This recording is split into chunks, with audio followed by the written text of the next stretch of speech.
Okay, here's my finished groom of Romeo. I'm sorry I didn't have anyone here to help film this, but I'll be as descriptive as I can, especially since I'm not really good at explaining things on the answers. I'll try to do a walkthrough and explain it here. He's good at just staying up here. So here we go. We'll do a walk around first. Anybody? Yeah, you can sit for a minute. Here, look at your neck here, bud. Oh boy. Up, Romeo?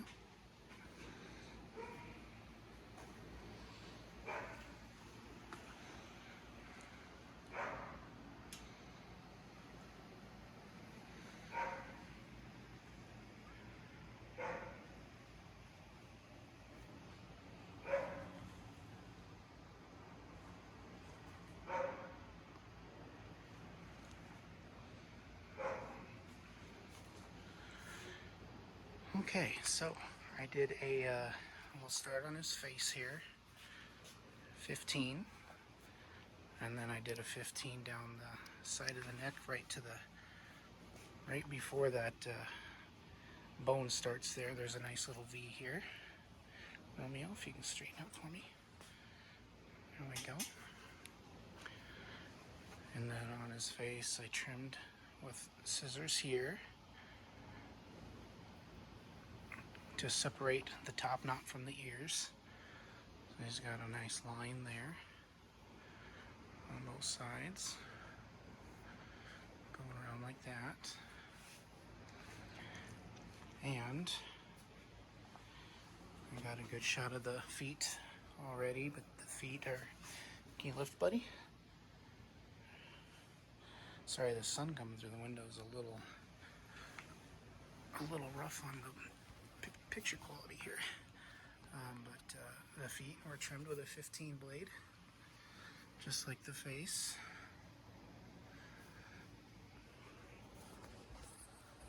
There's a good shot at how we did on the back. Of course, I shaved the feet right to where I could feel those little like wrist bones, if you will, or especially on the front, I guess they'd be considered little wrist bones. So, and I didn't want to go too high, like you guys said. You'd rather go low than too high. So those the fur is kind of resting on the top of the foot there.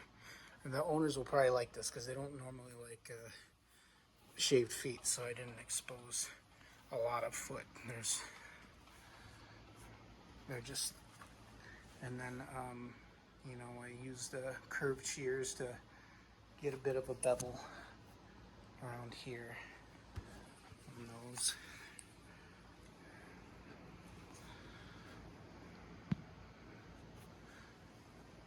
Let's see here, Romeo, can you see this?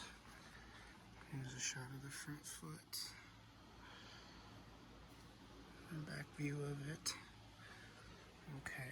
Okay, so I was going to do a 5/8 on him. I ended up starting with a 3/4, and that took off quite a bit, and I really liked how he looked with 3/4. So he's a 3/4 here, and then I took the 3/4 right to the point of rump there and stopped, and then I continued with the 3/4 down here to the hock, and then on the sides of the legs, I used a 1-inch, and then I just the 1-inch, it took off enough on the legs, but I ended up doing a lot of scissoring too, just to shape the legs the way I wanted. So the legs on the front and back are 1-inch, but also a lot of hair was removed with chunkers and shears and thinners. So like I said, 5/8, not 5/8, I'm sorry, 3/4 was used here, and then 1-inch on the side of the foot. The back, the hock here, was just trimmed up lightly with a shear, because I left most of that just so it would look like it should there. A 15 blade was used back here, so I got a little kind of a V shape here, and then the base of his tail is a 15 underneath there too.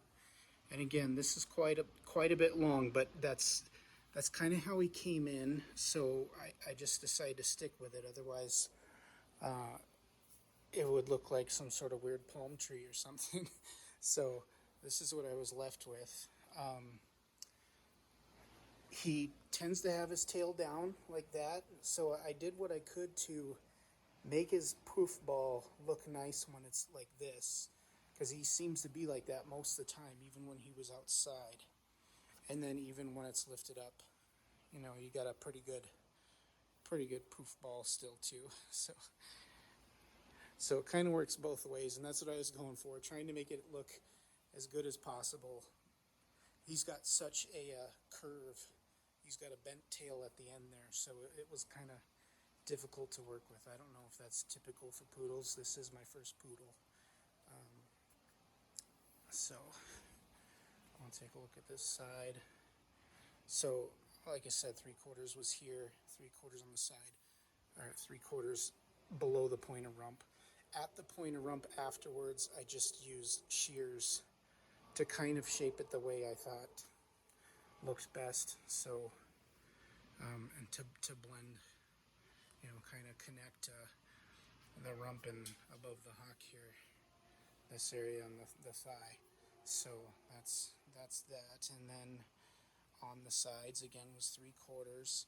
I left all of his hair up here for the time being, and what I didn't use anything up here except for some blending shears and curve shears to just kind of shape this into the trimmed stuff. So on the back of his head here, this was only trimmed up a little bit with shears to blend into the body, and I did the best I could to. If you can see, he's got a pretty straight back here, and then kind of goes up. I did the best I could to match that up there, that stifle, or yeah, to the back of the head there. And then his front shoulders again was a 3/4, and then I let off and blended, came back with a 1-inch and scissors to make the front legs as cylindrical as possible and blend into the shoulders pretty good. I used a little bit of a shear up here to try to get some separation, like was shown in the lesson video. I wasn't quite sure what I was trying to do there, so I don't know if that looks okay or not. Underneath here, so when I did this with the 3/4, I didn't wrap it underneath. I left this down here, and I used shears to just get that angle down here to get down to a deeper chest here. And so this chest hair up here is just slightly below the elbow, so I left a fair amount of that hair there. It's shorter back here. Again, with the lesson, I was definitely a bit confused with, even though I watched the video many times, understanding this whole area here, this tuck up area, and what I was to do there. I did use the 3/4, but I also used I went shorter in here. I think there's like a 5/8 in here, just to really shorten up that tuck up. And, you know, hopefully that looks good. I think he looks pretty good. So, and the ears, in the pre-groom video, I showed you the ears were cleaned up. So all I did during the groom was I used shears, and I think it probably took about a 1/2 to 3/4 of an inch off of his ears, and just kept with those rounded ears that he had when he came in. top knot. Again, I used shears to create a bit of a bevel around the front of his face and on the sides of his top knot, and just kind of eyeballed it and shaped it the best I could with curved shears, and also kind of blended that into this back here. So there's that. I'm trying to think if I've forgotten anything. I don't think I'll get. I want to make sure I cover everything here, Romeo. Okay. Pretty boy. Let's see down here. He's cleaned up down there. Again, that was before the groom. I think I covered everything. So three quarter blade on the body, 1 inch on the legs, scissors and shears, thinners and stuff to also help shape up the legs. Curved shears to create the bevel on the feet after I did the feet with a 15 blade. I don't remember if I mentioned this. I also used a 15 back here to do that. All right. I think that's it, Romeo. Okay, well, thank you. How you doing, cutie? Okay, you got your tail up a bit. You got your tail up.